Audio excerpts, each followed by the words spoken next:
દર્શકો, હું હર્ષા ગુંડલા બેલ્ઝો ટીવી તરફથી આજે સર્કિટ હાઉસમાં સરદાર અતિથિ ગૃહમાં એક અત્યંત નોન નાટ્યકાર શ્રી અઝીઝ ઇબ્રાહીમભાઈની સાથે એક મુલાકાત પર અમે લોકો બિરાજમાન છીએ.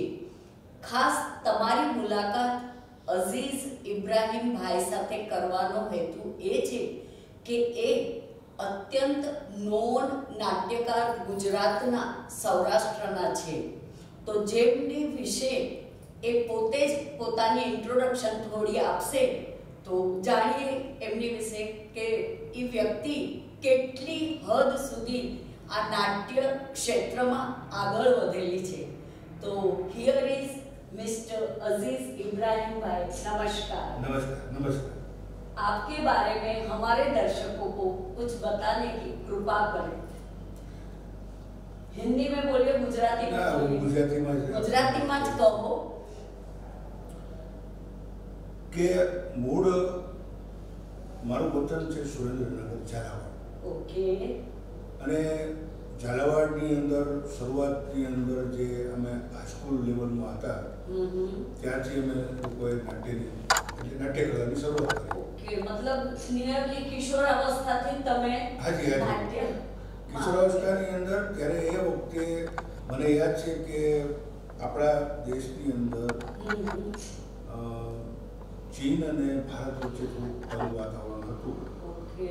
ત્યારે અમારા એક શિક્ષક મિત્ર કે જે પોતે સારા લેખક પણ હતા, એમને સરહદ નામનું એક પ્લે કરેલું એ વખતે, અને એ સરહદ પ્લેની અંદર એમને મને આર્ટિસ્ટ તરીકે પસંદ કરેલો.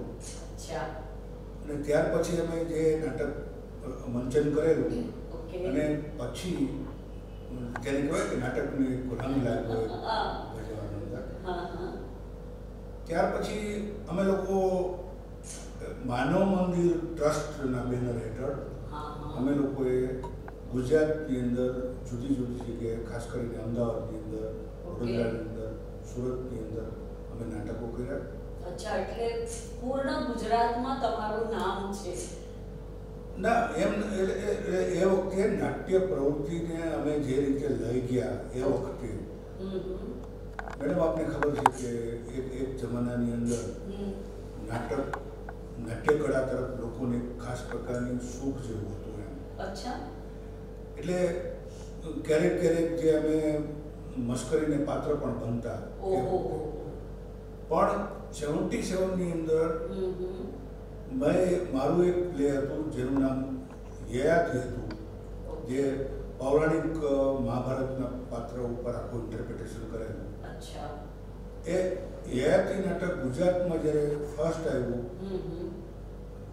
અને ત્યાર પછી ગુજરાતના કેટલાક લોકોનું મારા તરફ ધ્યાન ગયું. અચ્છા. પછી અમે કાર્યક્રમે નાટકો કરતા રહ્યા. એ દરમિયાન મને એવું લાગ્યું કે નાટકની અંદર જે અત્યારે ચાલે છે ગુજરાતની રંગમંચ ઉપર, ખાસ કરીને અમદાવાદની અંદર, વડોદરાની અંદર, એ વખતે ખાસ કરીને કોમેડી નાટકનું ભરમાં રાખવું એક મંચન થતું. બરાબર. પછી મને એમ લાગ્યું કે નહીં, આપણે કંઈક એવું કરીએ. એ વખતે પછી હું મુંબઈ ગયો. અચ્છા. મુંબઈ જઈને મેં પૂછ્યું થિયેટર, પછી દેખભાલ હોલથી માંડી અને national school of drama, okay, એની અંદર પાર્ટિસિપેન્ટ થયો, મેળો બધાને. એ વખતે રાષ્ટ્રના ટોચના જેને કહેવાય કે નાટ્યકારો હતા ઇબ્રાહીમ મલકાજી, ઓકે, આપણે કદાચ નામ છે, અને હબીબ તનવીર સાહેબ. અચ્છા. હબીબ તનવીર સાહેબે મને એમ કીધું કે નાટકમાં અભિનય તો કરવાવાળા ઘણા બધા લોકો આવશે, પણ પડદા પાછળની એક્ટિવિટી પણ એક કળા છે. એટલે એ વખતે ગઢવાલ મંડળી ને કોન્સન્ટ્રેશન કરીને એમને ચરણદાસ ચોર નામનો એક મોટો પ્લે કરેલો. અચ્છા. અને ત્યાર પછી એ ચરણદાસ ચોરે તો આખા દેશની અંદર બહુ મોટી કીર્તિમાન સ્થાપના કરી.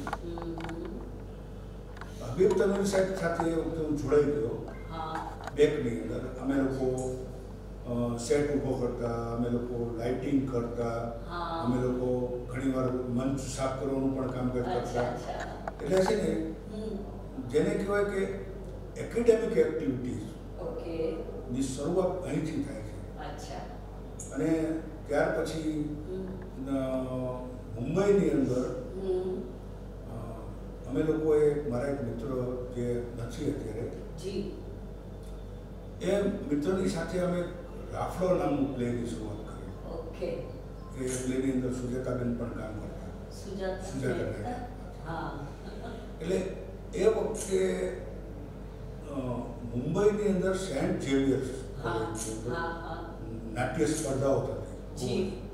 એ વખતે દીનાબેન પાઠક, સુપ્રિયાબેન પાઠક, રત્નાબેન, કેતકી, જે અત્યારે છે કેતકી દવે, આ બધા લોકોને મેં નજીકથી જોયા.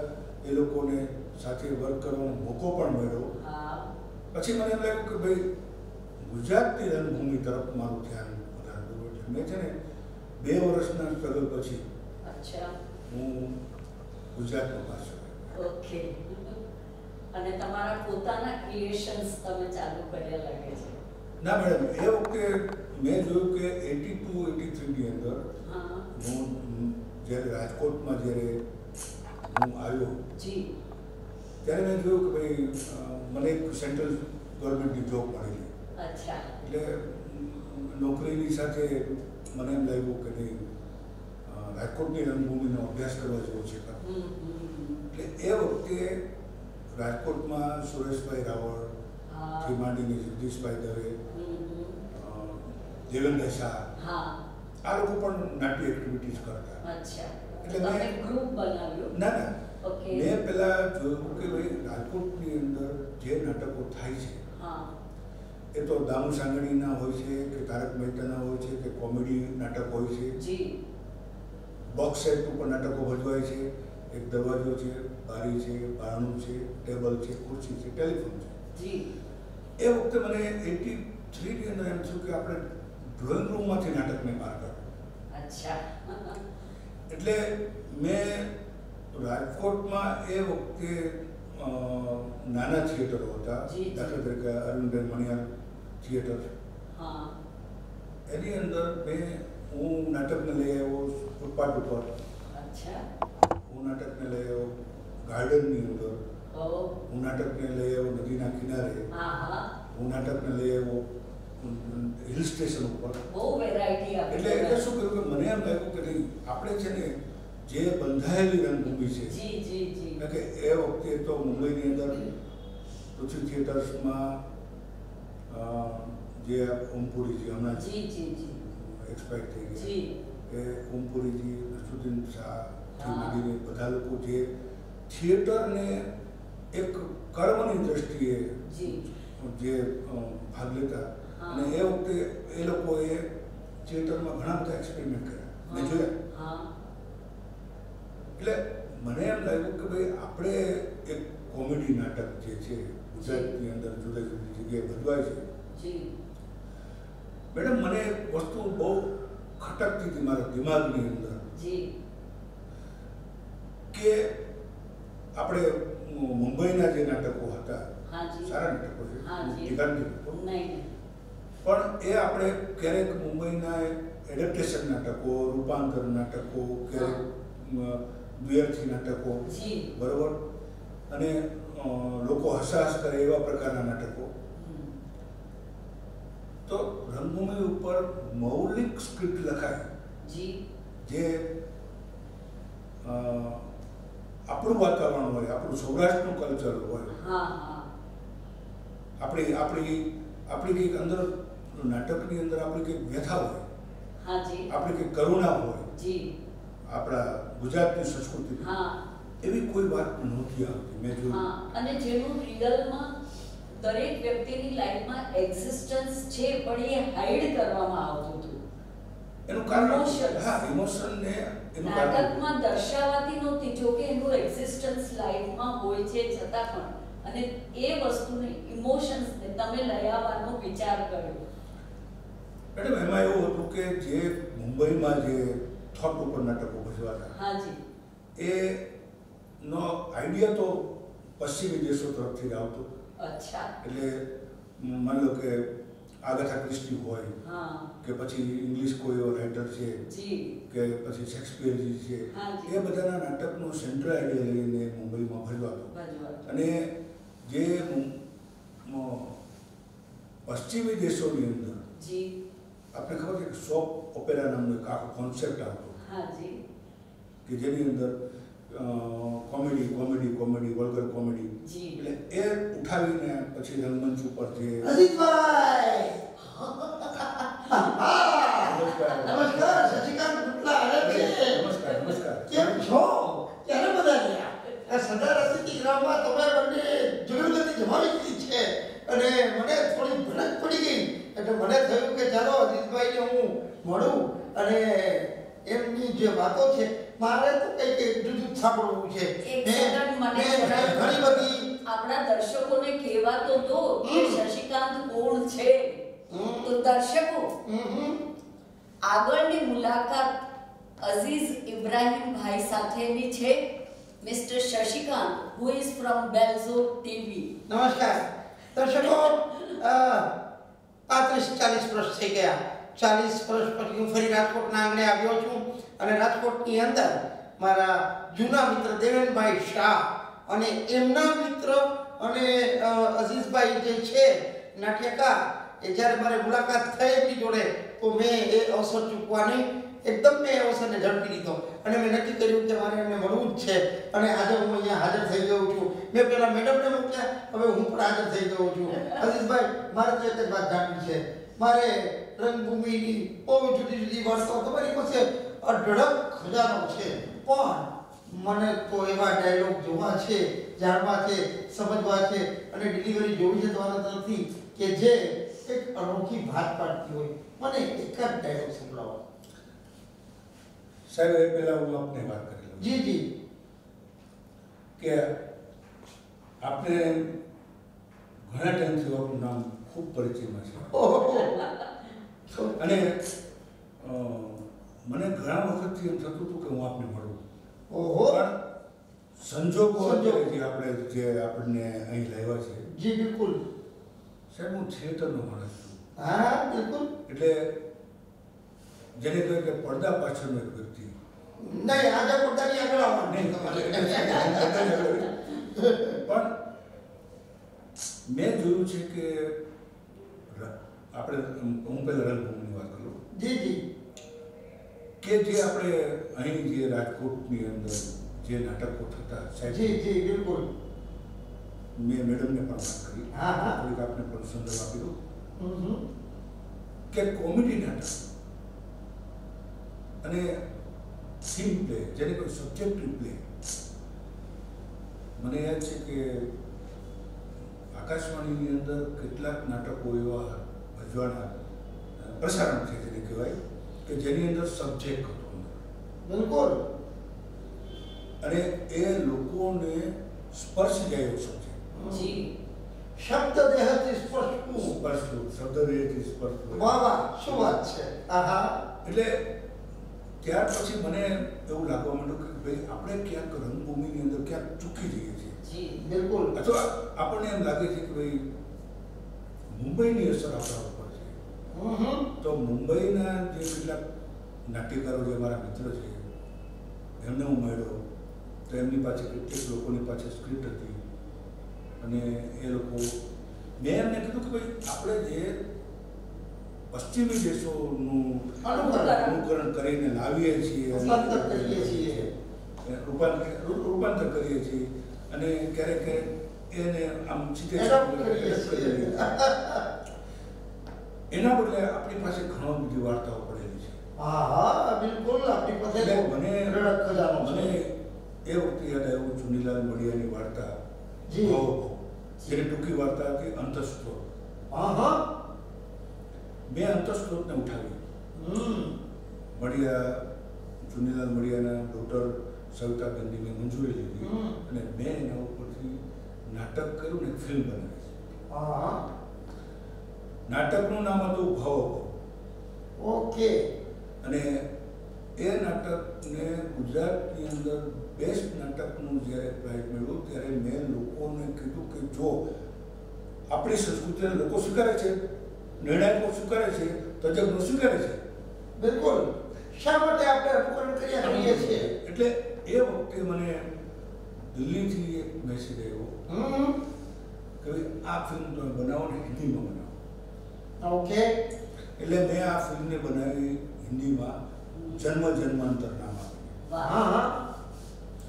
સાહેબ એમાં એટલો બધો અંદર વાત કરુણા છે, એટલી બધી, બરોબર, કે જ્યારે એ ફિલ્મ મેં દિલ્હી મોકલી ત્યારે ડીજીનો પત્ર આવ્યો કે ભાઈ નીચે ઇંગ્લિશ કેપ્શન સ્ક્રોલિંગ થાય એવી રીતે વ્યવસ્થા મૂકો. હા.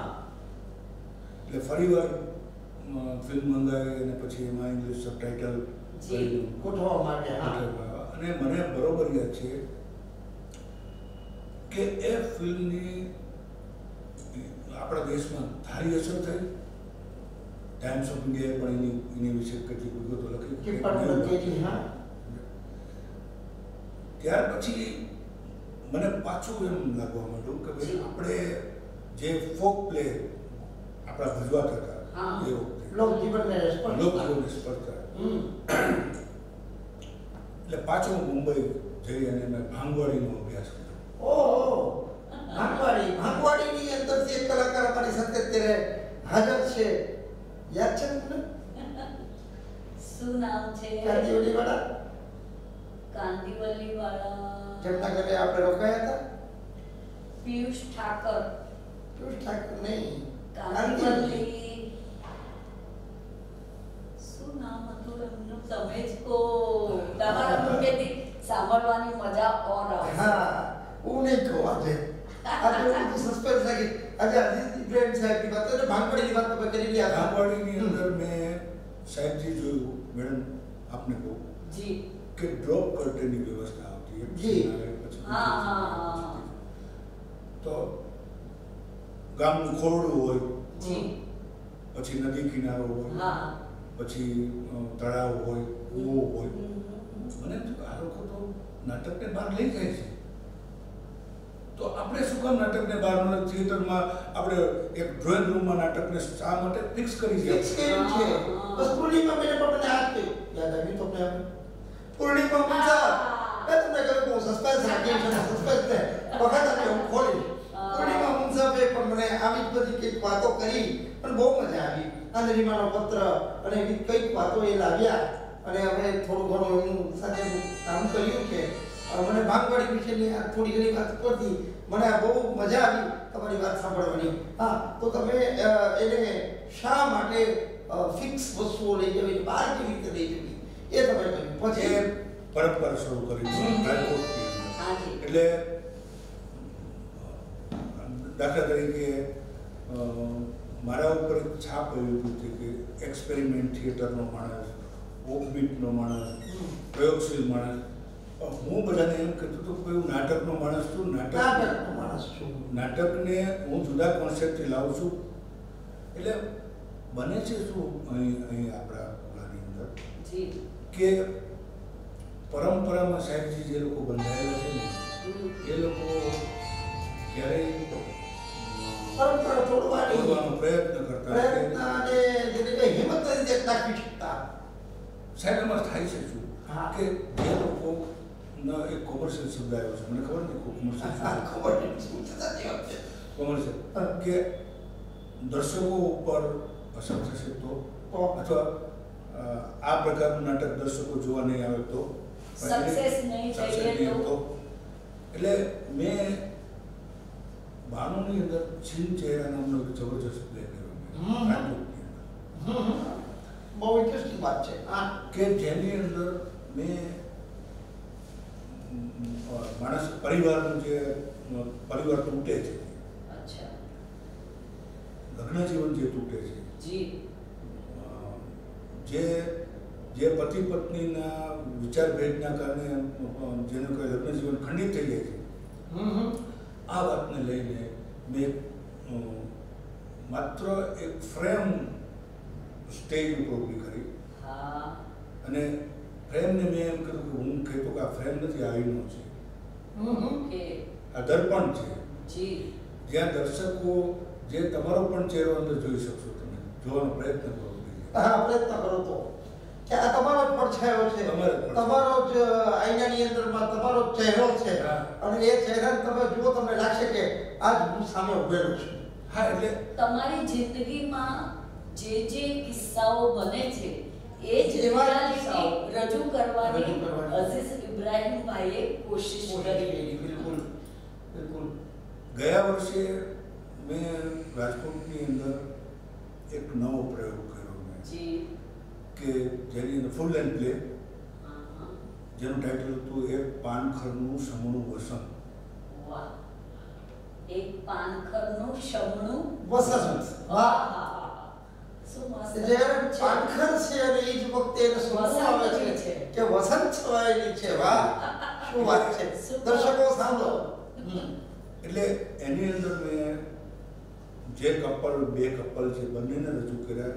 એ બંનેની ઉંમર મેં જેને કહેવાય કે સિનિયર સિટીઝનની વ્યાખ્યામાં લાવ્યો બંને અને ગેટઅપ કરી.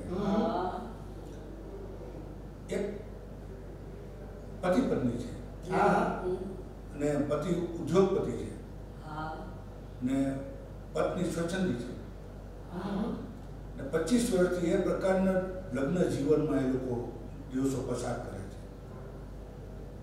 એક પ્રોફેસર છે કે જે પોતે એનું લગ્ન જીવન ખંડિત થઈ ગયું છે અને એ લગ્ન જીવન જે ખંડિત થઈ ગયું છે એને ખાલી સ્મરણ કરવા માટે હિલ સ્ટેશન ઉપર આવે છે અને પછી જે ટ્રાયંગલ આખો ઊભો થાય છે એને મકસની અંદર મેં સાહેબ જોયું છે કે દર્શકોને આ પ્લે અસર કરે છે.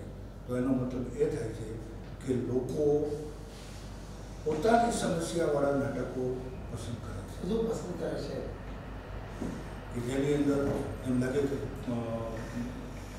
હું આપને વાત કરું કે મેં મહિલાઓને સ્પર્શથી કેટલી વાત અંદર કરેલી. એવા ડાયલોગ્સ એટલે શું કહ્યું કે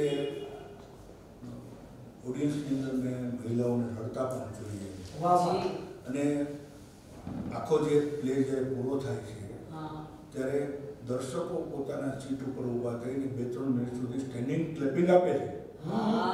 આ ઘટના બનતી નથી. એટલે એની અંદર મેં બીજી એક વાત કરેલી કે એક પાત્રનું નામ ભીષ્મ હોય છે. તો મેં પૌરાણિક પાત્રને અત્યારે વર્તમાનમાં લાવવાનો પ્રયત્ન કરી અને ભીષ્મને જે બાણશર્યા ઉપર પીડા અનુભવે છે એ પીડા એને 25 વર્ષ આ હિલ સ્ટેશન પર અનુભવી છે. શું વાત છે, શું વાત છે. દર્શકો, મને લાગે છે અઝીઝ ઇબ્રાહીમ સાહેબની સાથે આપણે કલાકોની દિવસો સુધી વાત કરીશું તો ઓછી છે. સમય આપણી પાસે થોડો ઓછો છે એટલે અહીંયા થોડું વિરમવા માટે પ્રાર્થના કરીશ અઝીઝ સાહેબને અને આ વસ્તુ કન્ટિન્યુ કરીશું અમે બીજી મિટિંગની અંદરમાં, બીજી મુલાકાતની અંદરમાં. અને એના માટે હું અઝીઝ ઇબ્રાહીમ સાહેબનો ખૂબ આભાર માનું છું અને દર્શકો અમે લોકો ફરીથી આપણી સમક્ષ હાજર થશું. નમસ્કાર.